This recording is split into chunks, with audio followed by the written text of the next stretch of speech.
maka sholat Jumatlah engkau. Siapa yang datang hari Jumat saat yang pertama seperti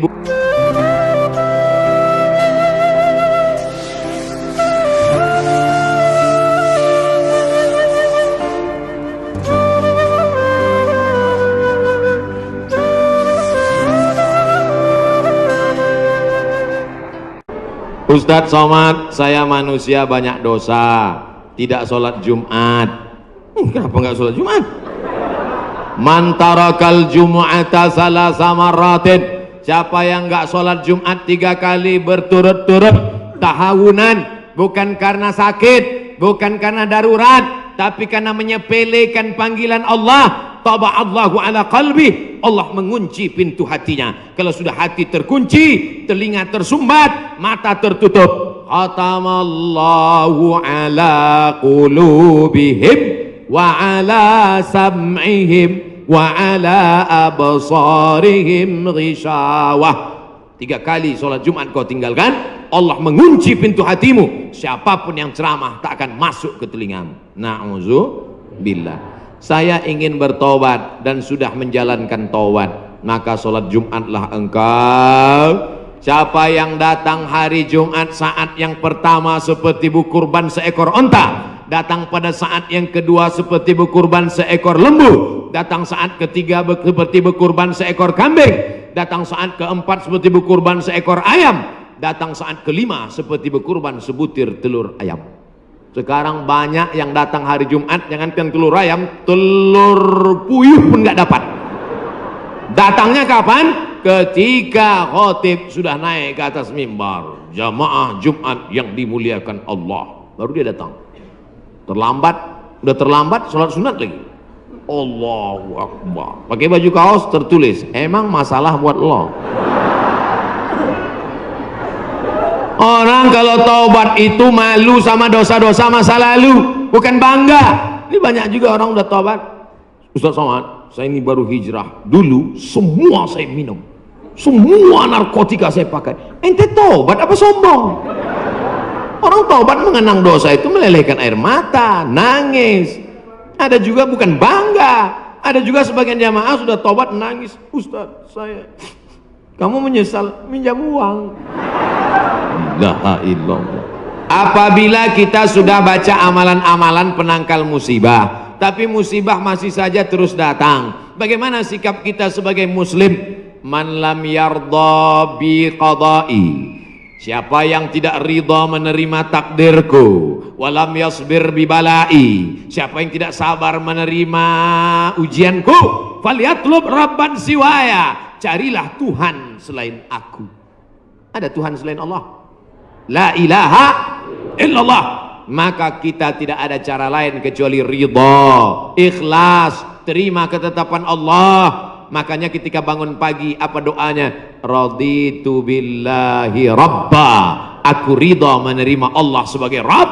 Apapun yang kau beri aku terima ya Allah. Wabil islami dina, aku ridha Islam sebagai agamaku. Apapun perintah dan larangan Islam ku amalkan. Wabi Muhammadin nabiyya wa rasula, aku ridha Muhammad sebagai rasulku, maka kita ikut sunnah Rasulullah Muhammad sallallahu alaihi wasallam.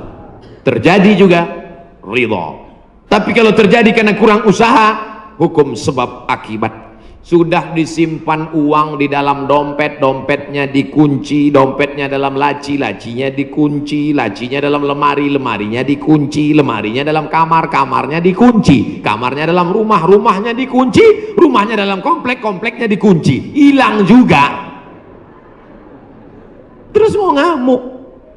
Tidak ada cara lain kecuali ridha kepada Allah. Tapi kalau punya sepeda motor nggak dikunci, malah berhenti, mesinnya hidup, kuncinya diletakkan, terus sibuk beli ngobrol, beli kangkung 2 ikat, ngobrolnya 2 jam.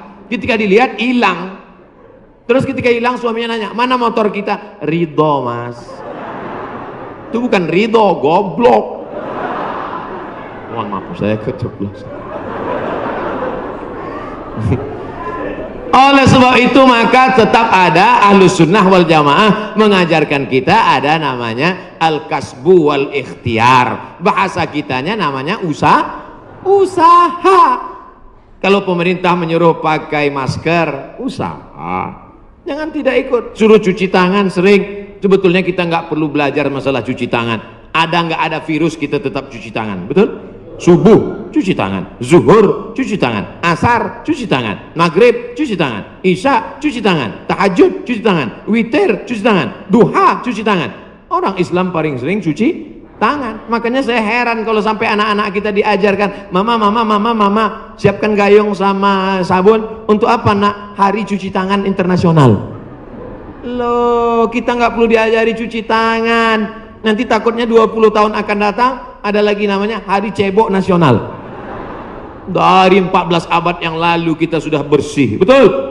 Tidak akan ada bakteri bersarang di ujung-ujung jari kita karena kita paling sering cuci tangan. Tidak akan ada bakteri yang bersarang di ujung kuku kita karena kita paling potong kuku hari Jumat. Kalau seminggu tak akan mungkin kukunya panjang. Makanya Nabi berkata, azfaraka, kukumu kenapa panjang? Inna syaitana yaqudu ma tala minha. Setan duduk di kuku yang panjang. Makanya pertama yang dijaga dalam Islam adalah kebersihan. Kuman datang, binatang dipotong. Setelah dipotong darahnya keluar karena ternyata bakteri ada di dalam darah. Setelah darahnya keluar dipotong-potong, dicuci sampai 4 kali. Ibu, saya tidak punya saudara perempuan. Waktu masih kecil di rumah, bantu ibu di rumah, saya disuruh cuci. Selamat, cuci daging, saya cuci. Kalau ayam 2 kali, kalau kambing 4 kali. Kenapa gitu, Mak? Ayam kakinya 2, kambing kakinya 4. Saya nggak tahu, anak kecil. Sekarang saya baru tahu. Ternyata ayam dagingnya putih, darahnya nggak banyak. 2 kali sudah bersih. Tapi kambing sekali masih merah, 2 kali masih merah, 3 kali agak pucat, 4 kali bersih. Setelah itu baru dimasukkan, dibuang airnya, disolawatkan, baru dimasak. Mereka tidak, kambing tidak dipotong, kambing matinya di stunning. Ada pistol, tapi pelurunya nggak keluar, ditahan. Itu skalanya 8, ditembakkan ke kening sapi, tembak ke kening sapi, sapinya mati, darahnya nggak keluar. Kalau sampai 8 mati, tapi kalau 7 bodoh aja. Itu sapi-sapi dari Australia yang datang ke tempat kita yang liar seperti banteng, itu ditembak otaknya skala stunning 7. Bodoh. Ibu kalau ada bapak yang liar, tembak skala itu bodoh. Mas, mama mau pergi arisan, pel lantai, mandikan anak, dan papa. Nah itu udah kena stunning. Jangan diamal. Tidak dipotong, hanya stunning 8 skala, akhirnya sapi tumbang, darahnya masih dalam daging, bercampur dengan darah bakteri penyakit, dipotong-potong, diletakkan di atas api yang tidak terlalu matang, bolak-balik, nggak dicuci, darah nggak keluar, masuk ke dalam roti, dicampur, dimakan, barbecue. Habis dimakan, kena penyakit, medco, ko sapi, med gila, medco sapi gila. Sapi aja yang halal bisa menjadi penyakit, apalagi yang dimakan kelelawar, Batman. Maka kita disuruh kulu, makanlah. Tapi yang dimakan itu apa? Min thayyibat. Thayyib artinya baik, baik. Dulu thayyib baik-baik, sekarang thayyib nggak pulang-pulang. Mohon maaf Pak Thayyibnya antus. Kenapa hati ini masih keras Ustadz? Belum bisa nangis di saat tahajud Ustadz. Datang seorang bertanya kepada Nabi, an qaswatil qalbi, hatinya keras. Apa kata Nabi? At'imil masakin wamsah ra'sal yatim. Kalau mau melembutkan hati, kasih makan fakir miskin, usap kepala anak yatim. Siap? Ngaji jangan ditunda-tunda. Pulang dari sini langsung mampir ke rumah makan, beli nasi bungkus, bawa ke panti jompo. Anak mereka sudah meninggal, hidup sebatang kara, belikan kain sarung, langsung datang. Assalamualaikum Bapak Ketua Panti Jompo. Waalaikumsalam. Berapa semua orang jompo di sini? Ada 100 orang. Saya mau makan siang sama mereka. Semuanya 2 orang aja. Kebetulan bawa nasinya cuma 2 kan. Melihat mereka nanti menyuap, menggeletar tangannya memasukkan nasi yang kau masukkan, maka disitulah hatimu akan lunak. Pergi ke rumah anak yatim, tanya, anak yatim sudah berapa bulan gak bayar uang sekolah? Lihat bajunya, dijahit, sobek, dijahit, sobek. Rupanya kain sudah lapuk. Kain kelas 1 dipakai kelas 6. Belikan bajunya, senangkan hatinya. Nabi yang mengasih resep ini. An qaswatil qalbi. Azab yang paling hebat bukan miskin, azab yang paling dahsyat bukan susah. Azab di atas azab adalah hati yang keras. Wa inna minal hijarati lama yatafajjaru minhul alhar. Ada batu keras tapi masih bisa mengalirkan air. Wa inna minha lama yahbitu min khasyatillah. Ada batu yang keras tapi hancur berkeping ketika takut kepada Allah. Di atas bukit Tursina, saya ketika naik ke atas bukit Tursina di Mesir, tempat Nabi Musa menerima wahyu, itu nampak batu-batu hancur. Kata imam masjid yang ada di atas, inilah batu yang hancur saat takut kepada Allah SWT. Tapi kalau sudah hati menjadi keras, maka tak akan meleleh apa-apa. Kalau ada orang tidak meleleh apa-apa, pelit, medit, bakhil, itu salah satu ciri hati yang keras. Lunakkan hati dengan banyak bersedekah. Saya kalau ikut pengajian, telinga saya tahan. Kalau ikut sholat malam, mata saya tahan. Kalau datang ke masjid, kaki saya tahan. Tapi kalau sudah keluar duit, dompet saya nggak tahan. Banyak orang ketika keluar, alhamdulillah masjid ini adalah wakaf orang-orang baik di Panyawangan, di Jawa Barat. Ternyata orang-orang Sunda, orang-orang Jawa Barat ini berwakafnya tidak tanggung-tanggung, langsung satu masjid. Mudah-mudahan akan banyak wakaf-wakaf yang lain insyaallah. Amin.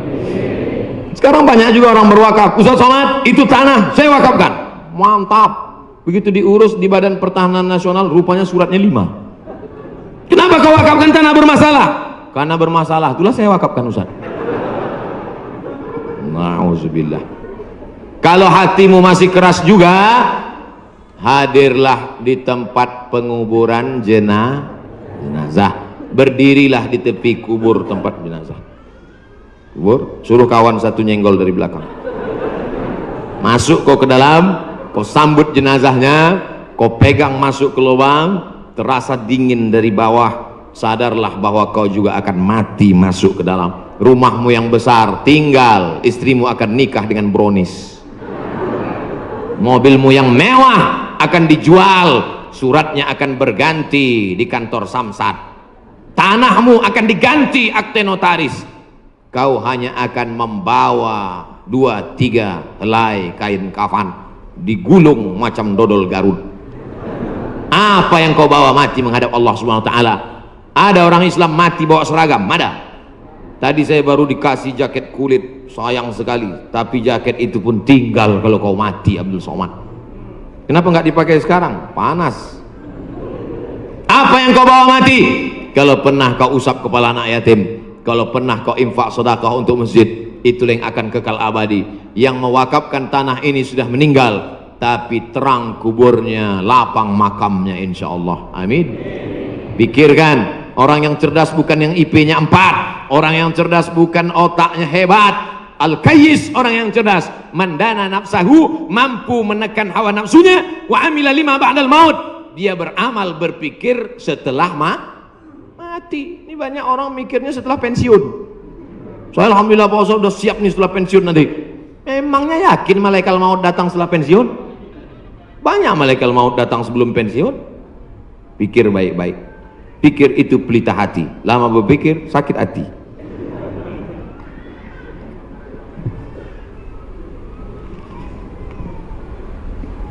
Bagaimana kita bisa membedakan musibah, cobaan, bencana, atau azab? Seperti ujian dosen. Misalnya virus corona yang sedang merebak sehingga dampaknya pada kaum muslimin, khususnya muslimin di Indonesia yang tidak dapat melaksanakan ibadah umroh. Pertanyaan dari Bapak Ridwan Ahmad Faizin Emrian Abidin Bandung. Ternyata ini pertanyaan kolektif. Misalnya saya demam, dari mana saya bisa membedakan demam saya itu menghapus dosa, atau demam laknat, atau demam ujian iman, atau demam itu dari mana saya bisa tahu? Oh, kalau demamnya cuman 36 derajat Celcius itu menghapus dosa. Kalau 40 derajat itu laknat. Kalau 100 derajat kebakaran. Di mana kita bisa tahu? Tidak ada yang bisa membedakannya kecuali introspeksi diri. Satu, la yusibul mu'min min nasabin wala wasabin wala saqamin wala syaukin yastakuha. Kalau ada orang yang kena susah hati, gundah gulana, sakit, duri menusuk tapak kaki, keluar dari rumah lupa pakai sendal, melangkah, duri menusuk tapak kaki, illa kafarallahu anhu biha sayyi'atuh, maka dengan itu sebenarnya Allah ingin membersihkannya dari dosa. Makanya kita selalu husnuzan. Ana, dalam hadis kursi apa kata Allah? Ana inda husni zanni abdi bi, aku menurut prasangka hambaku kepadaku. Maka kalau kita kena penyakit, yang pertama husnuzan pada Allah, bahwa sebenarnya Allah ingin membersihkan kita dari dosa. Yang kedua, saya nggak ada dosa Pak Ustaz. Apa dosa saya? Saya nggak pernah minum khamar, saya nggak pernah sabu-sabu, saya nggak pernah berzina, saya nggak pernah pakai narkoba. Dosamu adalah ketika kau merasa bahwa kau tidak berdosa. Itulah dosa. Dosamu adalah ketika engkau sehat tapi tak kau pakai mensyukuri nikmat Allah. Itulah dosa. Maka ke siapa yang berkata saya tidak pernah silap, saya tidak pernah salah, saat itu dia sedang silap dan salah. Al-insan mahallul khata' wan nisyan. Manusia tempatnya silap, lupa dan salah. Yang kedua, ketika kita sakit, sebenarnya Allah ingin mengangkat derajat kita, karena sebetulnya amal kita tidak cukup. Kita sudah ditempatkan di tempat surga Jannatul Firdaus, tapi ketika malaikat ditanya, sudah cukupkah amalnya? Belum. Beri dia ujian supaya amalnya mencukupkan dia dengan amal sabar. Ada amal yang lebih tinggi dari tahajud, lebih hebat daripada jihad. Apa dia? Innama yuwaffas sabiruna ajrahum bighairi hisab. Amal sabar, menerima musibah, tidak caci maki, sumpah serapah. Yang ketiga, bisa jadi laknat Allah. La ta'murunna bil ma'ruf, mestinya kau tolong saudaramu yang ada di Uighur, mestinya kau bantu saudaramu yang sedang teraniaya di India, tapi mulutmu diam, kau tak mau menolong. Ketika musibah dikirimkan Allah dalam bentuk bencana, ternyata yang kena bukan yang jahat-jahat saja, yang baik-baik pun ikut juga kena. Maka tidak ada cara lain kecuali mohon ampun, minta ampun, taubat nasuha kepada Allah Subhanahu wa ta'ala. Oleh sebab itu maka yang bisa membedakannya hanya Allah, dan kita hanya berhusnuzon kepada Allah Subhanahu wa ta'ala. Bagaimana cara membentengi bencana yang semakin banyak akhir-akhir ini? Itulah yang udah kuceramahkan tadi.